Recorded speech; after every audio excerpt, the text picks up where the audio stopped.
अस्सलामुअलैकुम। ਕੀ ਹਾਲ ਚਾਲ ਹੈ? ਸਭ ਠੀਕ ਹੈ? ਸਿਹਤ ਵੀ ਠੀਕ ਹੈ? ਅੱਜ ਅਲੀ ਬਾਈ ਦੇ ਨਾਲ ਅਸੀਂ ਨਿਕਲੇ ਨੇ, ਥੋੜਾ ਸਮਾਨ ਲਿਆਉਣਾ ਸੀਗਾ ਤੇ ਸਮਾਨ ਲੈਣ ਵਾਸਤੇ ਨਿਕਲੇ ਨੇ। ਤੇ ਦੇਖੋ ਅਸੀਂ ਕਿਹਾ ਚਲੋ ਤੁਹਾਨੂੰ ਇੱਥੇ ਦੀ ਸੈਰ ਵੀ ਕਰਾ ਦਈਏ ਔਰ ਮੁਖਤਲਿਫ ਜਗ੍ਹਾ ਜਾਵਾਂਗੇ ਤੇ ਤੁਹਾਨੂੰ ਦਿਖਾਉਂਦੇ ਵੀ ਰਵਾਂਗੇ।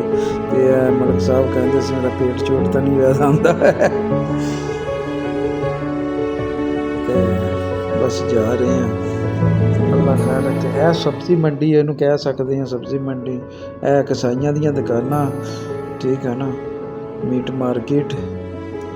ਤੇ ਇੱਥੋਂ ਦੇਖੋ ਅਸੀਂ ਗੋਸ਼ਤ ਲਿਆ ਬੱਕਰੇ ਦਾ,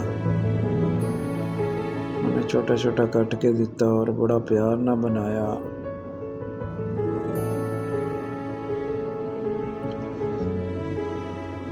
ਸਾਰਾ ਅੱਛੇ ਤਰੀਕੇ ਨਾਲ ਬਣਾਇਆ ਤੇ ਬਣਾ ਕੇ ਉਹਨੂੰ ਕਿਹਾ ਕਿ ਖੀਰ 'ਚ ਪਾਓ।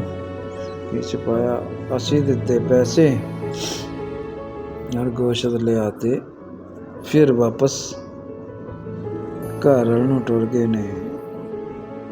ਰਸਤੇ 'ਚ ਮਲਕ ਸਾਹਿਬ ਨੂੰ ਲੱਗੀ ਭੁੱਖ ਤੇ ਕਹਿੰਦਾ ਯਾਰ ਪਕਾਇਆ ਕਿ? ਅਸੀਂ ਕਿਹਾ ਅਸੀਂ ਤਾਂ ਪਕਾਈ ਕੜੀ। ਕਹਿੰਦਾ ਚੱਲ। ਮੈਂ ਕਿਹਾ ਰੋਟੀ ਹੈ ਨਹੀਂ ਗੀ। ਫਿਰ ਖੁਬਸ ਲੈਣ ਵਾਸਤੇ ਅਸੀਂ ਬਕਾਲੇ 'ਤੇ ਜਾ ਰਹੇ ਹਾਂ। ਰਸਤੇ 'ਚ ਬਹੁਤ ਅੱਛੀ ਜਗ੍ਹਾ, ਖੂਬਸੂਰਤ ਜਗ੍ਹਾ ਹੀ ਹੈ। ਅਤੇ ਇੱਥੋਂ ਅਸੀਂ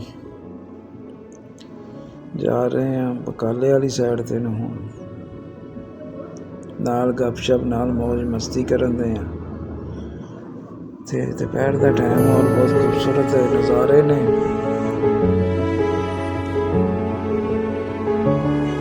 ਅੱਜ ਕਾਲਾ ਚਸ਼ਮਾ ਲਾਇਆ ਅਸਾਂ ਇਹ ਆ ਗਿਆ ਬਕਾਲਾ। ਇਸ ਬਕਾਲੇ ਤੋਂ ਲਿਆ ਮੈਂ ਖੁਬਸ ਜਾ ਕੇ, ਲੈ ਕੇ ਫਿਰ ਗੱਡੀ ਜਾ ਕੇ ਬੈਠ ਗਏ। ਫਿਰ ਆਪਣੇ ਸਫ਼ਰ ਦੇ ਉੱਤੇ ਰਮਾ ਦਮਾ। ਉਸ ਤੋਂ ਬਾਅਦ ਫਿਰ ਅਸੀਂ ਆਪਣੀ ਮੰਜ਼ਿਲ ਤੱਕ ਪਹੁੰਚ ਗਏ ਤਕਰੀਬਨ। ਇਹ ਬਕਾਲਾ ਫਰੀਜ ਹੈ, ਇਹਦੇ ਨਾਲ ਸਾਡਾ ਦੁਕਾਨ ਹੈ।